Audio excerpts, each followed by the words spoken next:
maa ngi tudd Moustapha Gueye dëkk HLM nekk membre HLM ma commune li waral nag jotaay ji mooy tey dañu fay ñëw pour wax leen ne leen mbooleem ku yor association HLM wala ku bokk société civile wala ku yor mouvement danoo dajaloo woon waxtaan ci suñu biir pour xool ban taxawaay la ñu war a am ci élection yi ñu jëm ci waxtaan boobu ñu génne fa benn kuréel bu ñuy woowee synergie d'action citoyenne kuréel googu nag biñ ko tënkee ba teg ko danoo woo mbooleem koo xamante ne candidat déclaré nga ci campagne bi ñu jëm pour waxtaan ak yow pour xool nan la ñuy def ba mën a fédérer force vive de la nation yëpp pour mën a am benn liste bu forte léegi nag danoo dressé woon benn profil maanaam dañoo tegoon ay xayma ñu ne candidat bi nga xamante ne moom moo wuyu ci xayma yi ñu teg bu boobaa ñun synergie bi yëpp dañuy ànd booloo ñëw liggéey ak moom ci campagne électorale bi pour dem ba ñu rencontré mboolem candidat boo xamante ne yaa ngi ci commune bi candidat déclaré yëpp bi ñu leen rencontré ba noppi candidat bi nga xamante ne moom moo wuyu ci xayma yooyu ñu tegoon mooy ki ñuy woowee Ousmane Touré Coppé mu nekk ci coalition bu ñuy woowee coalition gagnante ak déclic léegi nag ci sama kàddu ñun mbooloom ñi nga xamante ne ñoo booloom dugg ci biir synergie d'action citoyenne ñi ngi xamal askan wi ne leen synergie d'action citoyenne boobu noonu jël na ay responsabilités ñëw bokk ci coalition gagnante ak déclic bii nga xamante ne Ousmane Touré Coppé moom moo koy jiite. kon képp ku nga xamante ne mouvement nga société civile nga wala membre nga te toogoon nga ba ñuy tënk charte yi nga àndoon ci charte yi ñu tegoon pour mën a dem waxtaan ak leader yi jàpp naa ne déclaration bii nii yow da nga koy endossé da nga koy assumer ndax loolu lañ waxante woon ci départ bi te wàcc ñu benn yoon feuille de route bi nga xamante ne moom lañ tegoon kon bés ni ki tey képp ku ñuy suivre mën ngaa jàpp ne bépp mouvement wala association bu nekk ci biir synergie d'action citoyenne mi ngi ci wetu grande coalition gagnante dirigée par Ousmane Touré Coppé pour dem ci élection yi nga xamante ne moom lañ jëm. salaamaaleykum wa rahmatullah maa ngi tudd Ndiaga Kassé bokk ci membre pôle de coordination bu synergie d'action citoyenne tey jii dañ fi ñëwoon pour def benn rappel par rapport ak décision bi nga xam ne moom la synergie d'action citoyenne jël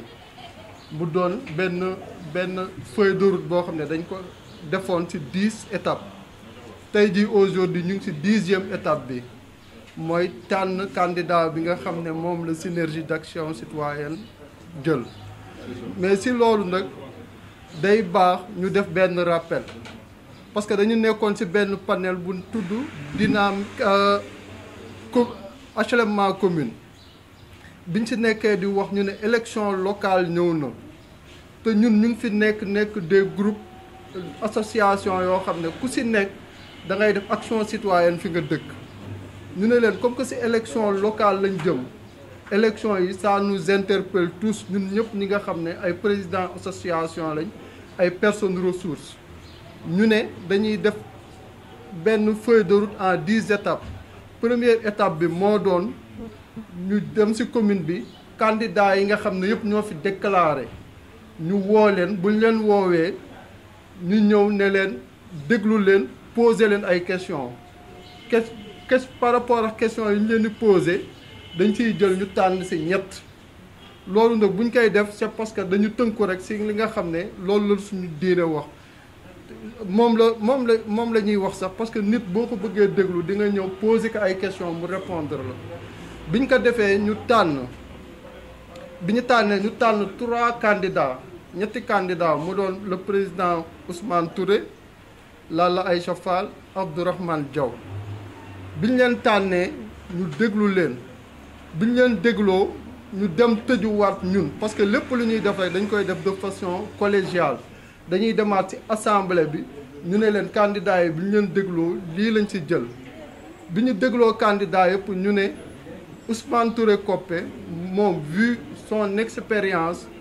profilam poste yu mu mës a occupé yëpp ñu ne moom la ñuy tànn pour programme bi nga xam ne jox nañu ko muy programme de société boo xam ne dafa clair mu ñun ñëpp ñu adhéré ci programme bi ñu ne moom la ñu tànn pour mu nekk ak coalition bi nga xam ne moom la àndal muy coalition gagnante ak déclic ñun synergie d'action citoyenne ñu ne moom la ñu tànn à partir du 10e étape bi pour jàppale ko constituer li nga xam ne moom moo nekkoon suñu objectif depuis le début mooy participer à la gestion à la prise des décisions avoir benn conseil municipal de qualité te loolu bu ñu ko waxee dañoo gis ne kii lañ association lañ te ñu ci nekk yëpp ay personnes ressources lañ ñu jël leen investir leen ci liste bi pour ñu ñëw battre campagne auprès du président Ousmane Touré Coppé loolu mooy li nga xam ne moom mooy kii bi historique gu synergie d'action citoyenne ba mu aboutir tey fii nga xam ne mooy finalité bi ñu jël Ousmane Touré Coppé ak la coalition gagnante ànd ak ñoom pour toog fi nga xam ne moom mooy à la mairie des HLM. Je vous remercie tous. Man Ousmane Touré, candidat à la mairie des HLM, diriger coalition bi ñuy tuddee la coalition gagnante ak Déclic bu HLM maay jël kàddu ci daje tey bii nga xam ne mouvement bi ñuy wax synergie d'action citoyenne moom moo ko woote pour def déclaration boo xam ne dañuy fësal seen ànd ak man ci élection locale yi di ñëw dama bëggoon ci njëlbeen bi rafetlu tànneef boobu ñu def ci sama jëmm bi ngir ànd ak man ci combat bi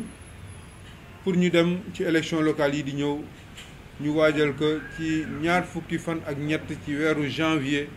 ci atum 2222 di ñaan yàlla ñu fekkee ko ñun ñëpp ñu teewee ko ñun ñëpp te tam ñu am ci ndam li ñu tànn nag mooy jëmm ji toog Ousmane Touré dama koy jàpp rek ne tànn yaakaar la yaakaar ne jëmm gi mën na ànd ak ñoom liggéeyal HLM jëmm ji war na taxaw boo xam ne dinañ ci gis seen bopp ci ni ñuy gouverner ci ni ñuy piloter ci ni ñuy réaliser ay projets yi nga xam ne moom la waa HLM bëgg pour commune bi xar kanamam changer xar kanamu commune bi nag ay projets yu bëri yoo xam ne dañ ko tënk ci programme bi jógee ci assise citoyenne waa HLM yëpp a daje ne ñun nii la ñu gisee suñu commune nii la ñu bëgg suba mu mel programme boobu nag la ñu bëgg porter incha allah ànd ceeg société civile ànd ceeg parti politique yoo xam ne dañu jàpp ne élection locale du élection parti politique c'est une élection d'abord citoyenne c'est une élection de proximité ba tax ñu bëri ci ñoom bàyyi parti politique yi wala jiital li nga xam ne mooy engagement citoyen ci cadre élection locale yi ñu jëm donc nangu ñëw ci coalition gagnante bi pour ñu ànd liggéey ak Déclic pour ñu dem ci élection locale suñ ko tuddee coalition gagnante dafa am lu muy firnde dafay fekk ne rek ci njëlbeen bi waa HLM ñoo jiite d'abord te li ñuy jiital tam mooy intérêt HLM mouvement bi mënoon nañu ko tuddee HLM d'abord loolu lay signifier parce que dañu bàyyi lépp jiital intérêt HLM dugg ci coalition gagnante parce que dañu bëgg ñun bu ñu àndee ñun ñu représenter toutes les sensibilités yi nga xam ne ñoom HLM muy parti politique muy société civile mouvement associatif groupement de femmes ñëpp ànd ne dañuy ànd ak coalition bi nga xam ne ki ko jiite société civile lay incarné ki ko jiite action citoyenne lay incarné ñu ànd ak moom pour mener le combat et gagner les élections locales beneen bi mooy dañ jàpp ne tànneef bi ñu tànn tam dañuy gis seen bopp ci li nga xam ne fukki at wala lu ko ëpp mouvement bi nga xam ne société civile ñi ngi koy liggéey di ko jëmale ci askan bi xaaruñ ci état xaaruñ ci parti politique xaaruñu ma Demba xaaruñu ma Samba ñoom ñu ànd ku nekk ci fànn bi nga nekk di jàpp di liggéey ñu gis seen bopp ci li nga xam ne convergence citoyenne la tourner vers l'implication citoyenne loolu mooy traduire suñu volonté commune bi nga xam ne moom la ñuy fësal pour ànd ensemble gagner les élections tey nag mouvement citoyen bii ñuy wax synergie d'action citoyenne nga xam ne dafa regrouper képp koo xam ne association nga fii ci HLM képp koo xam ne démembrement société civile nga fii ci HLM ñëw ànd ak ñun ci liggéey bi pour suba ñu tabax beneen HLM tabax ko ci anam yoo xam ne ni ñuy jiitee HLM day changer ndax kat nañ impliqué ñëpp dinañ jox citoyens yi seen wàll ci gouvernance bi dinañ jox délégué de quartier yi seen taxawaay ci gouvernance bi dinañ jox les bàjjenu gox nañ jox les mouvements associatifs les comités consultatifs yi nga xam ne dañ koy restaurer jox leen une dimension effective su boobaa mairie bi ànd ak ñoom liggéey donc implication bi gestion inclusive management participatif boobu moom la ñuy teg comme credo beneen bi mooy fexe ba programme bi nga xam ne waa HLM ñoo ko tëral ñu déroulé ko à travers des démarches structurantes yoo xam ne jéego boo teg rek di nga tourner une page vers le changement dans la gestion des affaires de la cité mais également di nga teg des jalons yi nga xam ne suba ku ñëw rek da ciy dolli yokkal HLM loo xam ne daf ko soxla donc li ñuy wax pérenniser les actions structurer les actions fexe ba lépp loo xam ne HLM da ko soxla suba ci wàllu wér-gu-yaram ci wàllu jàngu xale yi ci wàllu cadre de vie ci wàllu sport ci wàllu culture ci wàllu entrepreneuriat féminin ci wàllu autonomisation des femmes ñu fexe ba sunu mouvement bi réaliser ko pendant les 5 années à venir ñu sori si ba nga xam ne yeneen 5 années yi ñëw mottali rek lay doon mais dinañ fi teg loo xam ne suba képp ku ñëw di nga fi fekk lu set lu sell te loo xam ne dina yomb piloter pour la suite donc engagement boobu la ñuy jël dans le cadre de cette coalition dañu war a jàpp ne marché bi chance la d'abord pour HLM parce que dafa nekk le poumon économique de notre commune mu nekk source de recettes mu nekk aussi des chances pour les femmes yi nga xam ne amaguñu chance te dëkk HLM am ay place ci marché bi ñu mën ci dugg mu nekk aussi une opportunité pour ñi nga xam ne ñi ngi liggéey ci HLM ñu mën a am ci li ñu jàpp marché donc c'est le côté opportunité économique bu muy présenté wante tey marché bi dafa poser problème yu bëri problème mu délimitation problème mu organisation problème mu aménagement problème mu activités yi nga xam ne daf fi am muy opposer parfois les commerçants ak d'autres acteurs yoo xam ne day ñëw à des périodes clés Tabaski, Korité, Noël, fin d'année. Donc c'est autant de questions yoo xam ne foog mu am waxtaan pour trouver des solutions rôle lu maire yi ak rôle lu candidat à la mairie du ñëw ne damay def lii damay imposer lii déedéet affaire marché bi dañ koy pencoo dañ ciy waxtaan ñi commerçant yi ñi dëkk ci wetu marché bi nga xam ne seen kër yi mi ngi xat ak acteurs sportifs yi ak militants de la société civile yi nga xam ne ñi ngi yëngu ci wàllu cadre de vie ñooñu ñëpp dañ ci am wàll ci waxtaan bi moo tax waxtaan boobu foog mu am tàmbale élection yi parce que kat kuy soutenir candidat di nga xam ci lan nga koy soutenir man ci wàllu marché bi dama prôner une large concertation pour que ñu trouver des points de convergence ñu trouver accord boo xam ne ñun ñëpp acteurs yi dinañ ci gis suñu bopp su boobaa nag maire bi suba loolu lay jël teg ne lii lañ d'accordoon man may fexe ba li ñu d'accordoon ku nekk jaar fi nga war a jaar ku jaarul fi nga war a jaar nag ñu soog a dal sa kaw wante maire du ñëw rek imposer dara ci njëlbeen bu ñu d'accordee ban heure la marché bi di ubbi bu ñu d'accordee ci nan lañ koy gérer ba nga xam ne suñu waree nettoyer kenn du liggéey nan la ñuy gérer marché ba nga xam ne oto yi waxtu yi dañuy dugg ci marché bi waxtu bi duñ fi dugg naka la ñuy gérer marché bi ba nga xam ne dinañ ko moderniser ba ñi nga xam ne dañuy taxaw ci tali bi wala ñi nga xam ne amuñu place ñu aménager de nouveaux centres commerciaux pour que marché bi nekk un marché moderne marché tey foo dem ci monde bi organisation rek la laaj te ñun acteurs yi ku nekk war na am conscience nekk ku nekk am nga intérêt pour que marché bi dox ku nekk gis ci sa bopp bañ a lor kenn. HLM dëkkuwaay la ci njëlbeen wante tey dafa am réalité économique bu ñëw ànd ak dëkkuwaay boobu mu nekk ñaari réalité foog nga trouver des points de compromis te loolu lu koy mën a indi du maire yi décider tranché déedéet maire yi day facilité day fexe ba nit ñi toog waxtaan bu ñu toogee ba waxtaan lu ñu tënk rek ku nekk respecté ko noonu la ñuy gisee approche question marché bi suba ku nekk kii di commerçant bi kii di ki dëkk ci wetu marché bi kii di société civile ñii di sportif yi ku nekk mën a gis sa bopp ci existence su marché bi par rapport aux autres entités yi nga xam ne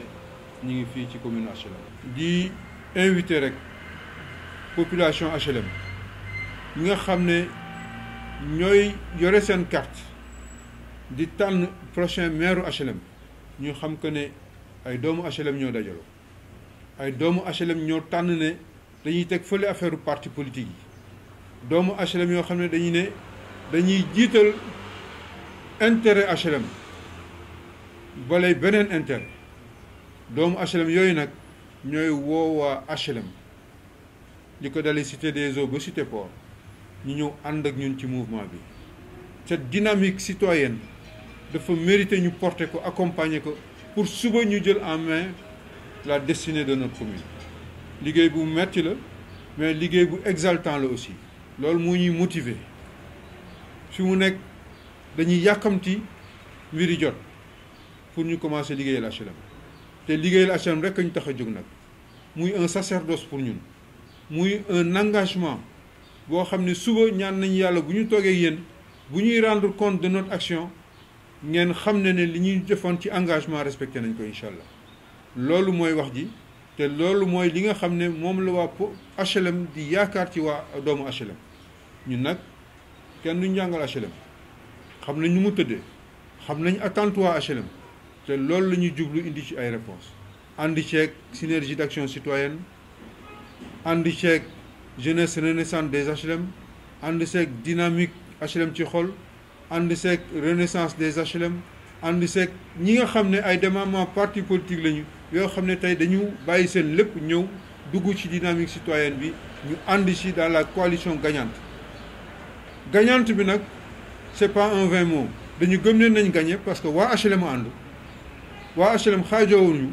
dañu ànd ci coalition bi te dañu gëm ne nañ gagné parce que mérité nañu confiance waa HLM suñu action suñu bilan suñu engagement ñun ñi fi toog ñëpp ku nekk am na loo liggéeyal HLM loolu yëpp boo ko boolee def ko ci benn say day gën a dooleel suñu mouvement te tam suñu mouvement bi yaakaar naa ne waa HLM nañ ci gis seen bopp incha allah donc di leen jox dig daje ci anam yu diir bu gàtt pour li nga xam ne mooy engagement bi ñu bu ñu jël fii seen kanam ñu mën ko porter sur le terrain de la citoyenneté jërëjëf salaamaaleykum wa rahmatullah. bu ñu ko waxee dañu war jàpp ne marché bi chance la d'abord pour HLM parce que dafa nekk le poumon économique de notre commune mu nekk source de recette mu nekk aussi des chances pour les femmes yi nga xam ne amaguñu chance te dëkk HLM am ay place ci marché bi ñu mën ci dugg mu nekk aussi une opportunité pour ñi nga xam ne ñi ngi liggéey ci HLM ñu mën a am ci li ñu jàpp marché donc c'est le côté opportunité économique bu muy présenté wante tey marché bi dafa poser problème yu bëri problème mu délimitation problème mu organisation problème mu aménagement problème mu activités yi nga xam ne daf fi am muy opposer parfois les commerçants ak d'autres acteurs yoo xam ne day ñëw à des périodes clés Tabaski, Korité, Noël, fin d'année. Donc c'est autant de questions yoo xam ne foog mu am waxtaan pour trouver des solutions rôle lu maire yi ak rôle lu candidat à la mairie du ñëw ne damay def lii damay imposer lii déedéet affaire marché bi dañ koy pencoo dañ ciy waxtaan ñi commerçant yi ñi dëkk ci wetu marché bi nga xam ne seen kër yi mi ngi xat ak acteurs sportifs yi ak militants de la société civile yi nga xam ne ñi ngi yëngu ci wàllu cadre de vie ñooñu ñëpp dañ ci am wàll ci waxtaan bi moo tax waxtaan boobu